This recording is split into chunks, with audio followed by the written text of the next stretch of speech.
Dear student, welcome to your first course in literary genre, which is entitled Introduction to Romanticism.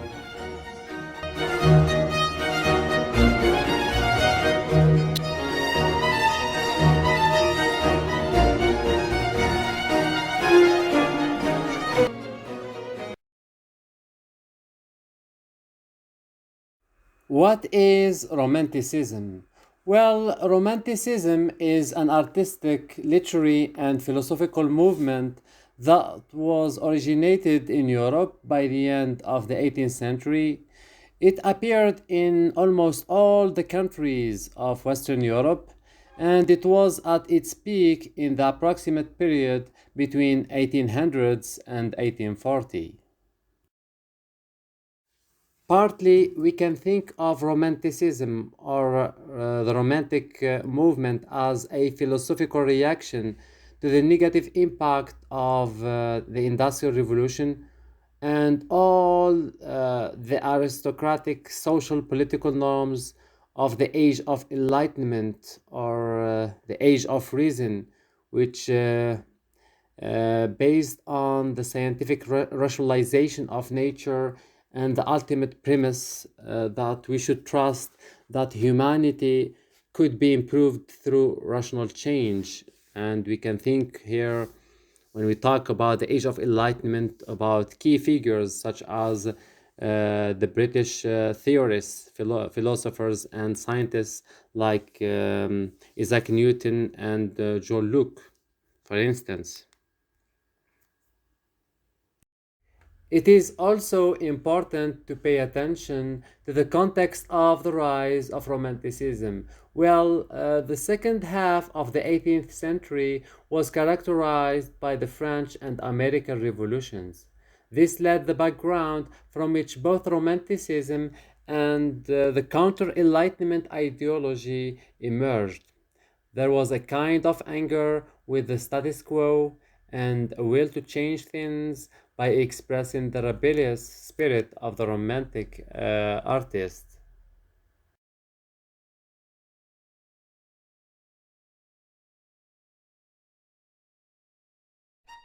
Romanticism was rooted in the German movement Sturm und Drang, which means in English storm and stress. It's a literary movement that appeared at the end of the 18th century, and it favored nature, feeling, and human individualism and sought to overthrow the Enlightenment cult of rationalism.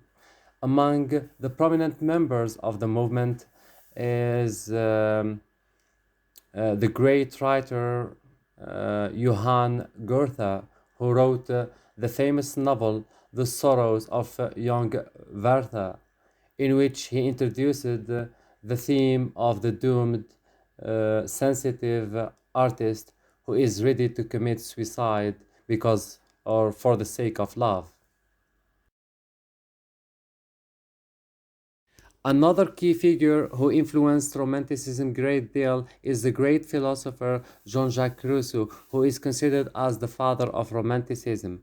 By the end of the second half of the 18th century, he came up with a book which is entitled Emily, or On Education, in which he developed the concept of childhood as a symbol and source of wisdom, purity, and innocence in a world which is full of cruelty and wickedness because of the darkness of industrial revolution. The second half of the 18th century also witnessed a great appearance in Britain, which influenced Romanticism in different way. A British poet named Thomas Chatterton, who committed suicide at the age of 17 in his apartment because no publisher wanted to publish his poems, which are about beauty and wisdom.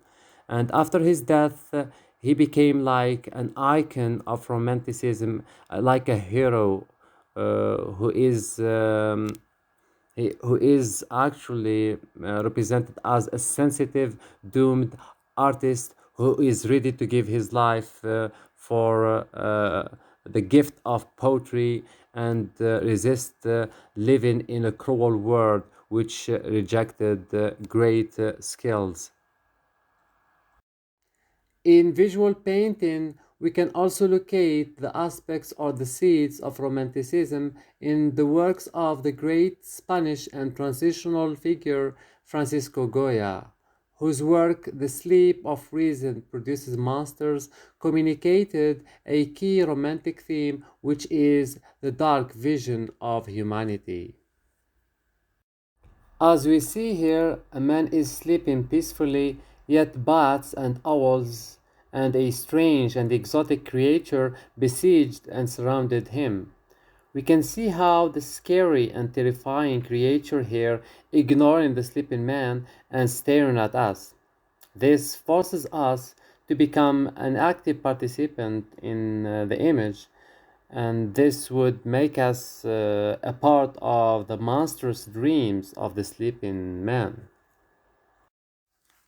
There were many observers who considered the sleeping man as a symbol that refers to Francisco Goya in the sense that the painting is a self portrait which marked a shift from his early paintings about portraits of monarchs and aristocrats and even church ceilings and altars.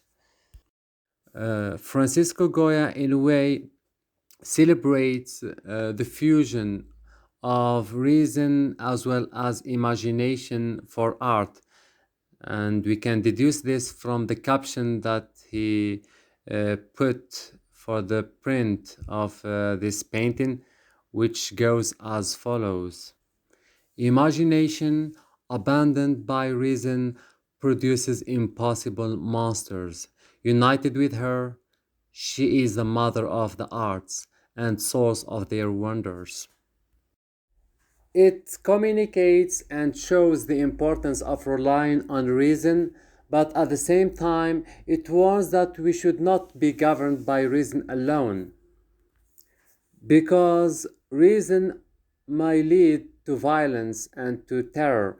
And when we try to approach the painting from a historical background and we try to call to our mind the French Revolution, we have seen how the French Revolution ended in what we call the reign of terror and the dictatorship of Napoleon.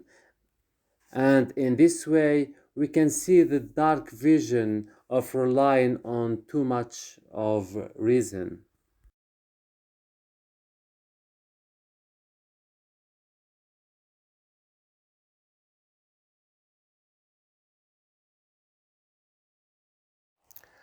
Romanticism favors imagination, senses, and feelings over reason and intellect. It also favors rural and natural landscapes over urban society. And it also favors the mysterious and the infinite over the scientific and the mundane or the ordinary.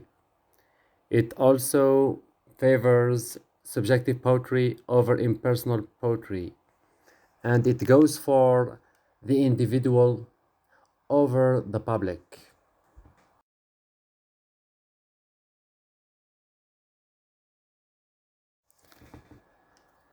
The main characteristics of romantic literature are, first of all, imagination, intuition, and natural feelings are considered as a guide and a gateway to transcendent experience and truth. Second, romantic literature emphasizes respect for primitivism, the love of nature, and its importance as a divine revelation and a metaphor for the creative process that tends to redeem the ills and the decay of human nature and urbanization.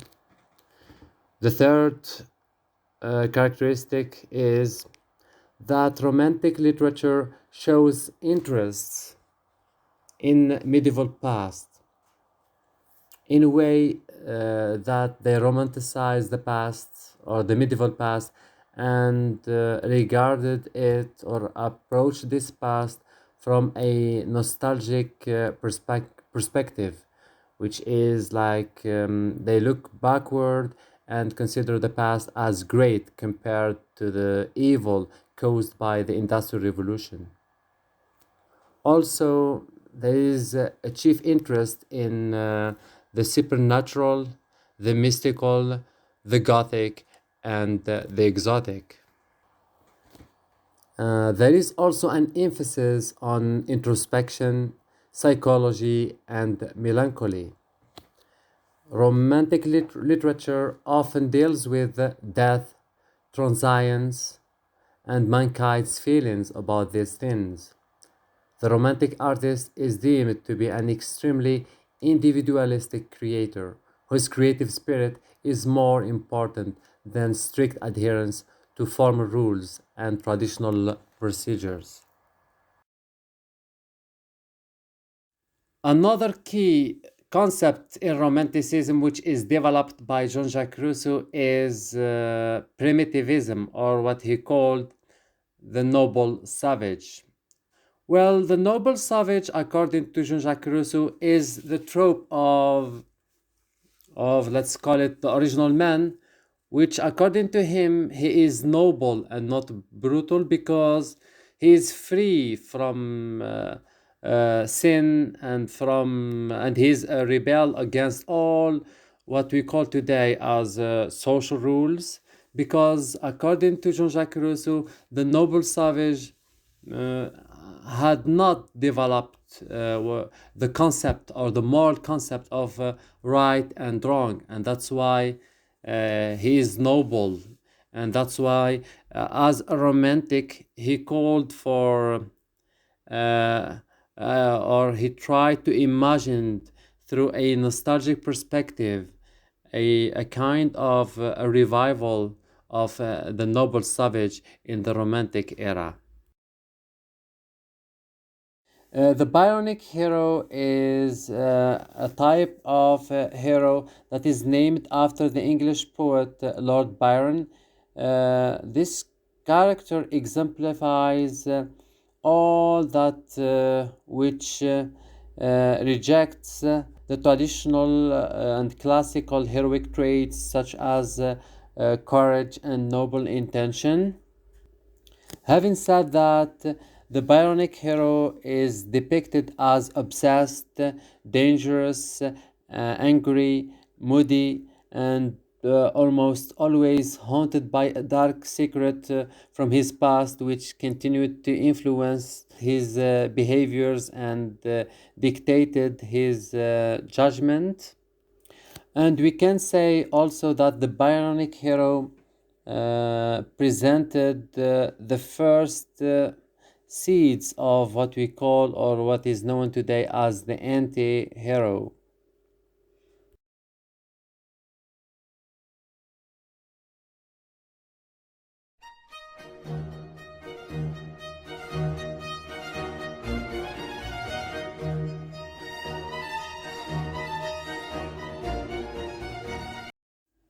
The key figures of romantic literature happen to be great British poets, which are considered as the precursors of the movement in English poetry.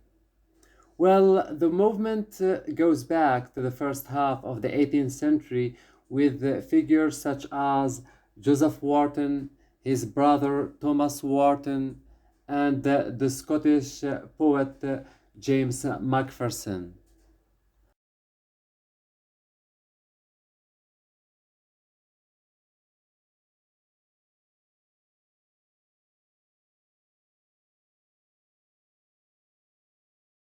But more importantly, critics trace the start of the movement in poetry with the publication of the great work of the British poets William Wordsworth and Samuel Taylor Coleridge, which is entitled Lyrical Ballads. In 1798, Well, the collection of poems, which are written by Samuel Tyler and William Wordsworth, actually criticized the lofty language that was presented by the neoclassical writers who presented this language or the formal language as a symbol of honor and prestige. However, William Wordsworth favors the language of peasantry that depicted the aspects of rural life as a symbol of purity and a rejection of urbanization and social vanity. So, for William Wordsworth, great poetry should have a worthy, what he called a worthy purpose. It should be, and I'm going to quote him here, it should be the spontaneous overflow of powerful feelings.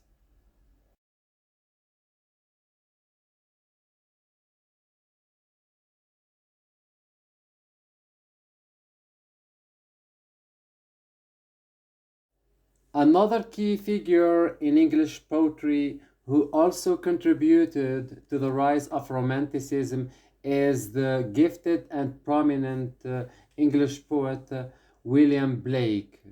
Well, he celebrated the power of nature and goodness and rejected the Industrial Revolution and associated its power with darkness and evil. We can refer to his poem Jerusalem, in which he made it clear. And here I selected one line from stanza 1 and another line from the second stanza, and I will conclude with the stanza 4. Well, in the first stanza, we can see how William Blake associated goodness and morality with the presence of Jesus Christ in the beautiful rural landscapes of medieval England. He put a rhetorical question to express wonder and nostalgia. He questioned, "And did those feet in ancient time walk upon England's mountains green?" After that, he moved in a way to criticize the era of industrial revolution by associating it with wickedness. He said, "And was Jerusalem builded here, among these dark satanic mills?" The fourth stanza highlights the romantic determination of the Romantic poet to overthrow industrialization and urbanization. William Blake declared, "I will not cease from mental fight, nor shall my sword slip in my hand, till we have built Jerusalem in England's green and pleasant land." Indeed, here it's crystal clear that the romantic spirit of fighting industrial revolution and embrace the power of nature and goodness and morality is very important for the romantic poet.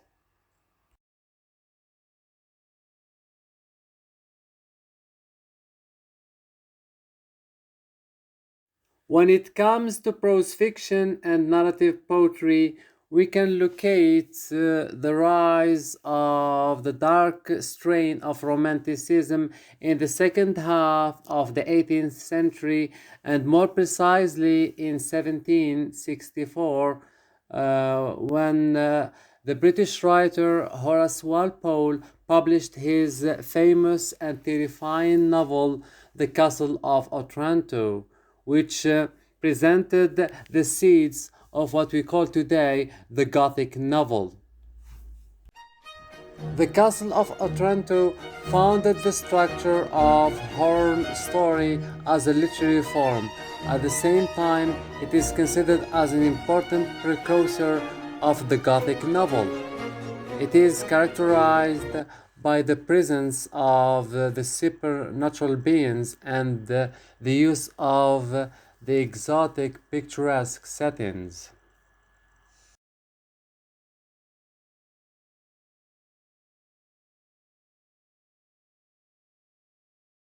The English poet Lord Byron and the Scottish writer Walter Scott achieved enormous fame and influence throughout Europe with works exploiting the violence and drama of their exotic and historical settings.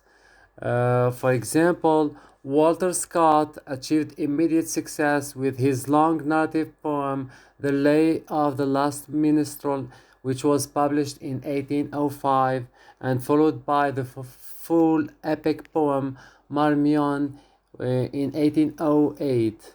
Both were set in the distant Scottish past. Lord Byron had also equal success with the first part of his narrative poem Childe Harold's Pilgrimage, which was published in 1812 and was considered as the first work that presented what we call the Byronic hero, that hero who is self destructive and carried the seeds of anti heroism.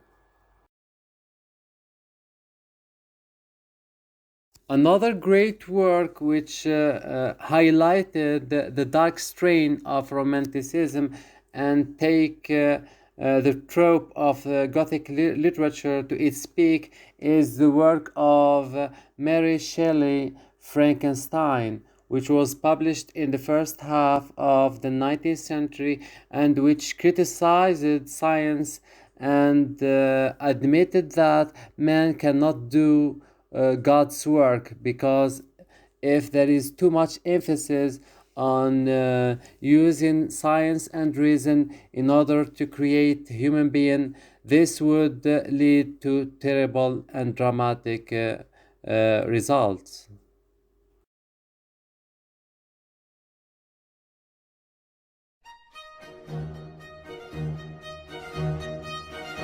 The influence of European Romanticism on American literature could be traced in the first half of the 19th century, where American Romantics demonstrated a high level of moral enthusiasm, commitment to individualism, and the unfolding of the self, an emphasis on intuitive perception and the assumption that the natural world was inherently good, while human society was filled with corruption, immorality, and decay.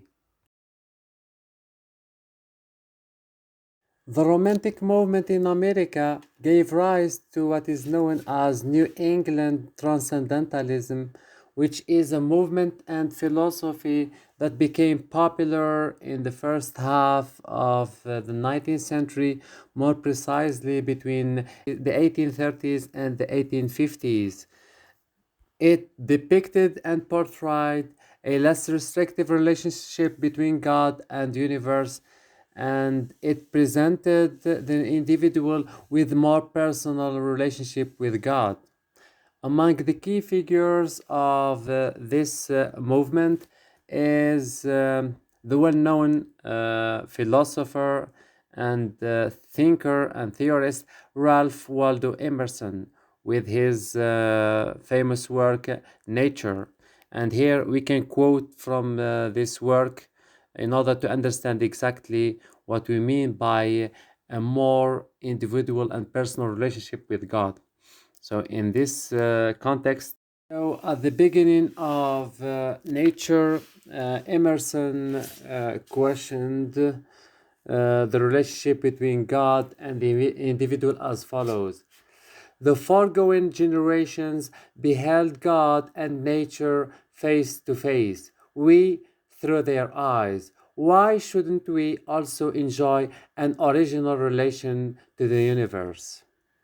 So, in order to understand this, we have to explain Emerson's concept, the other soul, which, according to him, there exists a kind of divine spirit that related nature and the universe to God, and through this spirit, human beings can explore the wonders of God through nature and self-understanding, and it is possible to achieve the perception of broader truth. Another key characteristic and influence is the preoccupation with freedom, which became a great source of motivation for the Romantic writer, as many were delighted in free expression and emotion without so much fear of ridicule and controversy. American romantics also put more effort into the psychological development of their characters, and the main characters typically displayed extremes of sensitivity and excitement. And we can take examples here of American romantics, such as Nathaniel Hawthorne or Herman Melville, or our great writer Edgar Allan Poe.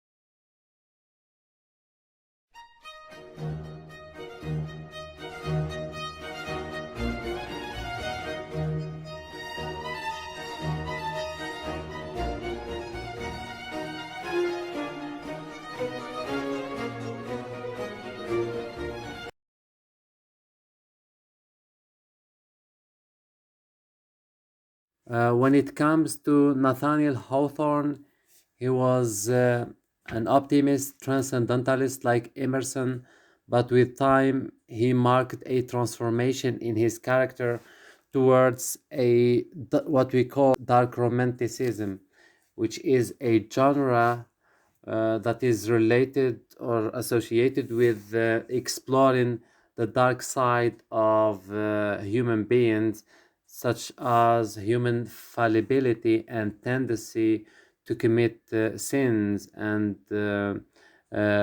be subjected to unintended hard and harmful consequences.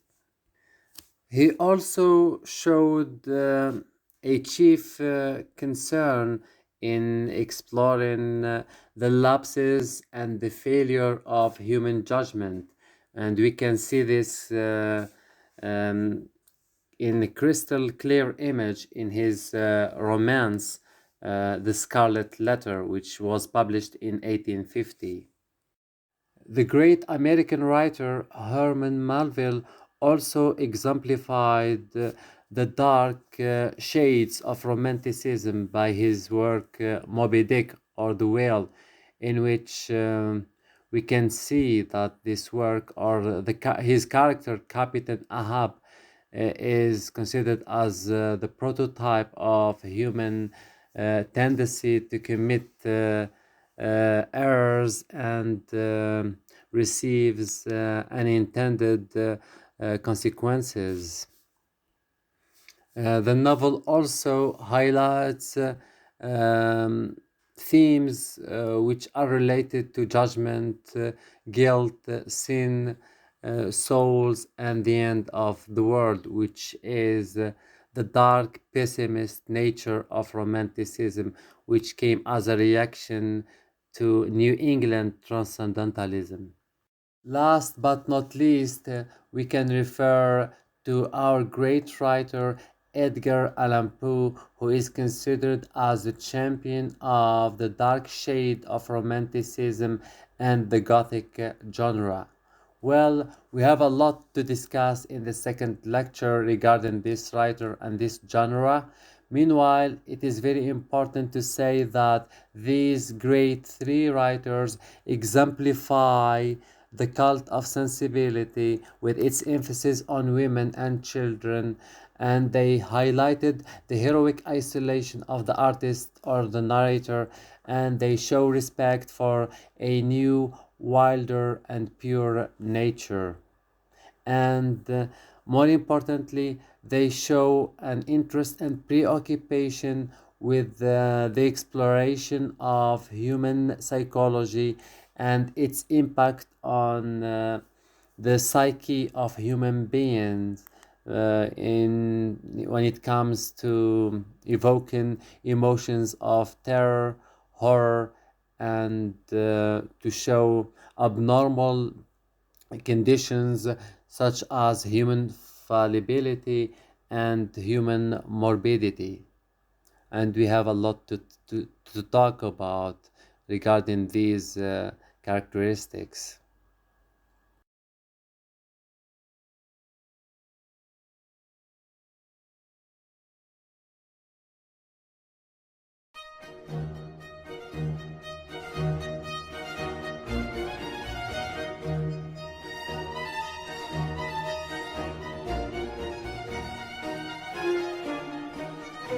Well, I would like to conclude this lecture with very inspiring quotes that stress the dark side of Romanticism. And here we go with the first quote from the German romantic writer Goethe, who said, "Classicism is health, Romanticism is disease." The second quote is taken from the South African songwriter Jonathan Butler, who emphasized the dark side of Romanticism in this form by saying, "At the heart of all Romanticism is suffering." And the last quote is taken from the French poet Charles Baudelaire, who said, "Romanticism is precisely situated neither in choice of subject nor exact truth, but in the way of feeling." And here we can observe how the French poet Charles Baudelaire paid attention to the way in which the romantic mind works in order to trigger the emotions about any given experience rather than show preoccupation with the experience itself.